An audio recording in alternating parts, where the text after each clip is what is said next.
Hey gang, once again I am on the road and I just finished up a very long trip, in fact about 2,000 miles to Pismo Beach, California, and I am currently in Grover Beach, California. And if you don't know where Grover Beach is or what Grover Beach is, obviously the little creature from Sesame Street, Grover, really exists and he owns this beach.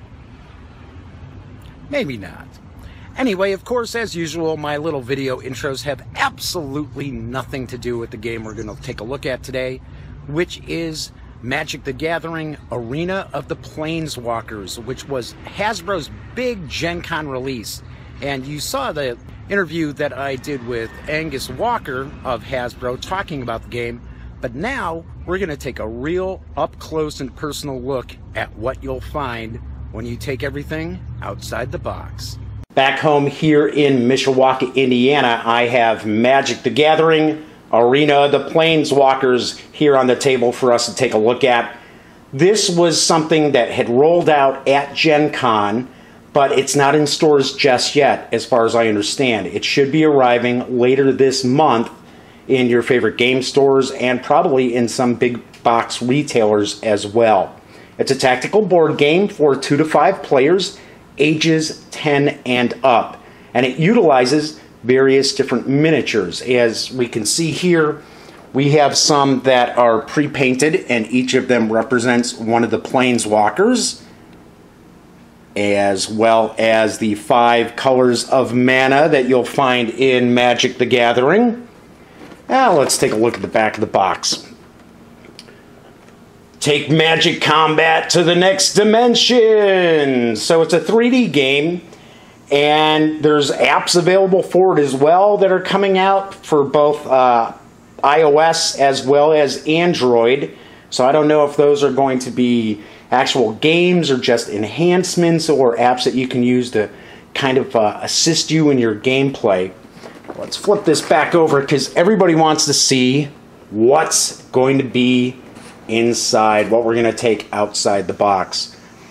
And right off the bat, this looks pretty cool. You've got little pockets for each of the squads or the various creatures of the different colors, and as you can see, they correspond to the 5 mana colors. So we've got green, red, black, white, and blue. Got a deck of cards here that we'll take a closer look at in just a minute. Let's take a look at the pre-paints here. Get a better look at these. And the pre-paints are each one of the legendary Planeswalkers. Let's take one out. And I can tell you right now, it is a bit of a softer plastic. And the pre-paint isn't too bad. I wouldn't say fantastic, but not too shabby. And let's just pull one of the creatures out. And of course, by all means, you're more than welcome to paint your minis. Although with softer plastic, well, it's not super soft, but there is some give to it. It can be a little tougher because you kind of have to cure the plastic when you prime these to paint them. But I'll assume most people aren't going to paint the various minis. If they did, I would say make sure your bases correspond to the actual mana colors to make things a lot easier. So pretty cool there. Looks like we've got a couple of hexes that maybe you create different elevation levels within the game while you're battling it out. Let's remove these and try to get a little closer look.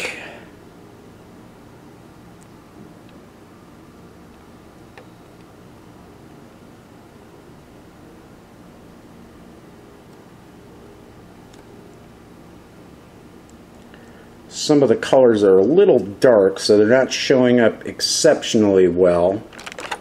Let's pull one of these blue ones out. It's a little tough to see as I put that to the side. See if we can get a better view of this. kind of cool. Now, important thing to keep in mind, too, is the MSRP of the game is $29.99 or $95, one of the two. I believe it's $29.99. So that's a pretty nice starting price point. And of course, I'm sure you'll be able to find it a little bit lower at Amazon or some of the various online retailers too. Looks like we've got cards here for each of probably the Planeswalkers as well as each of the squads. So we'll be opening that up and taking a look. Some more elevation hexes.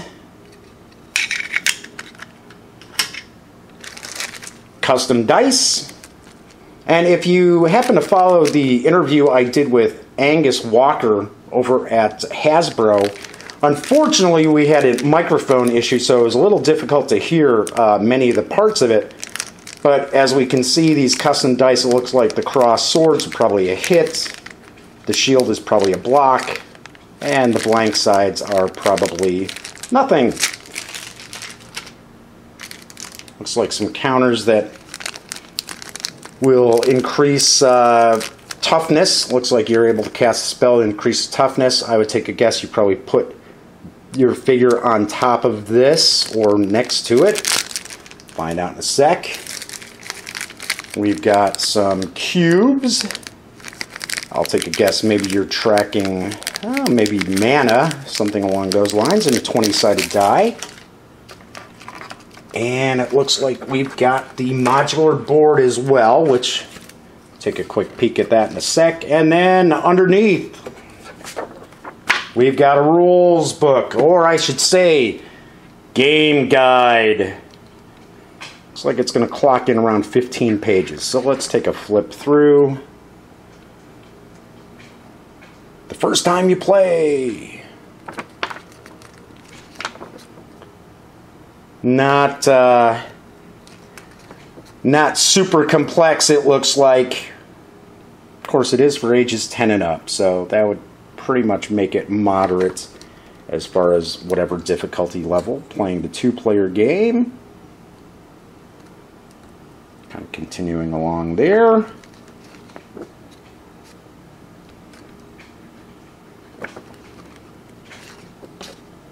Quite a few rules about the two-player game.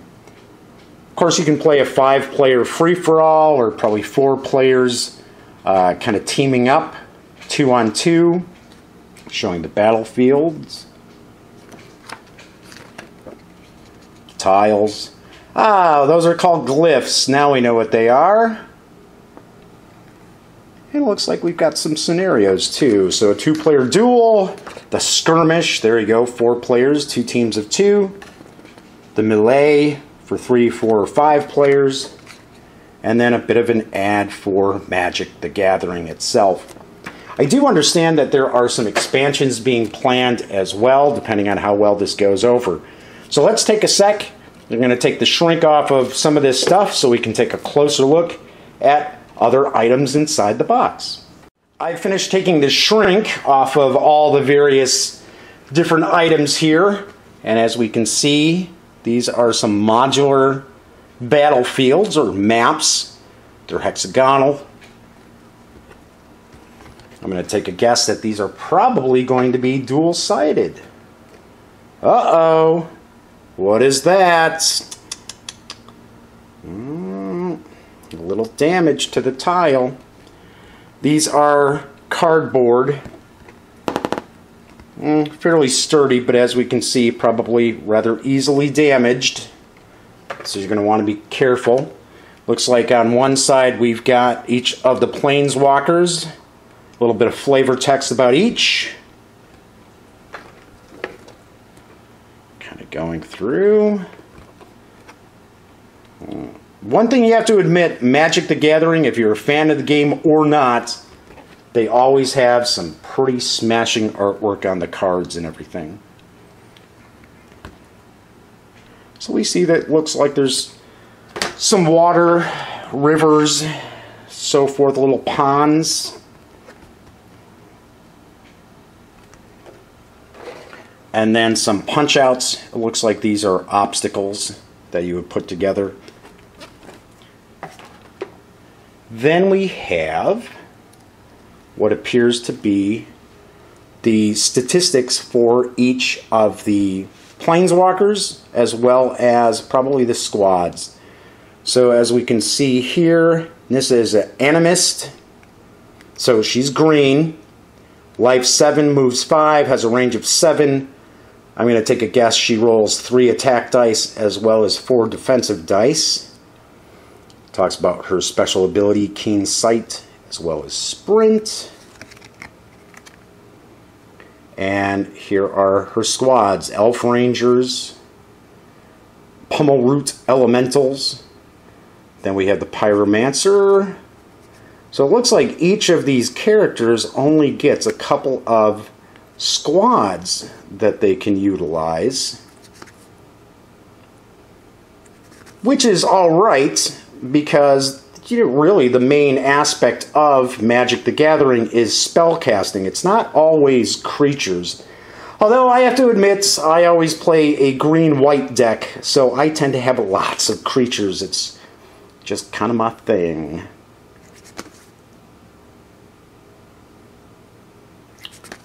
So kind of interesting. So these are the cards that you'll utilize. And then we also have what appears to be the spell cards. Bountiful Harvest, Sky Reaping, Fog, Groundswell. So it looks like each of the Planeswalkers have a good number of spells that they can utilize.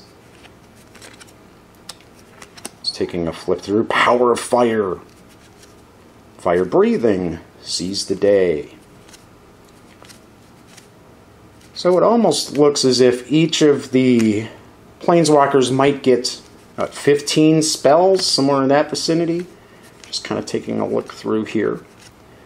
As I had mentioned earlier, this is not out in stores yet, but it is scheduled for the end of August.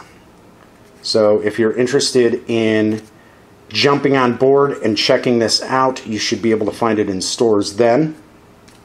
So just going through that real quickly. And of course, if you want to learn more about Magic the Gathering, you can always go to wizards.com/magic, and you can learn more about Arena of the Planeswalkers, as well as all the various releases for the card game itself. So here you have Magic the Gathering, Arena of the Planeswalkers, and what you're going to find when you take everything outside the box. Once again, this is Jeff McAleer. Thanks for watching, and be sure to swing over to thegaminggang.com for your daily dose of geek culture news. Till next time, have a good one.